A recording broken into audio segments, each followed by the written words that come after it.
Merong isang mayamang babae, meron din siyang alagang aso na mahal niya. Isang araw, namatay yung alaga niyang aso ngayon. Kaya nagluksa siya.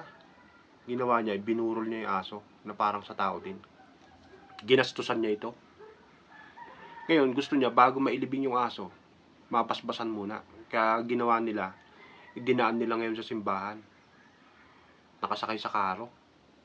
Sinalubong sila ngayon ng pare. Ah, iha, sabi niya. Akala ko naman, tao yung pababasbasan mo. Ay, hindi po, father, sabi niya, ng mayamang babae. Ito po yung aso kong namatay. Gusto ko po sana bago siya ilibing, mabasbasan po muna siya. Ay, pasensya ka na iya, kanya, kasi hindi naman ako nagbabasbas ng mga namamatay na hayop. Lalo na dyan sa aso, kasi wala namang kaluluwa yan eh.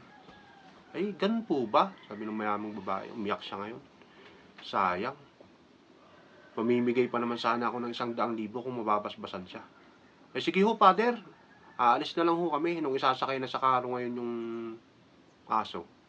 Ay, sandali lang, sandali lang. Hindi nyo naman sinabi na katoliko pala yung aso nyo. Eh, balik nyo dun sa loob. Basbasan natin.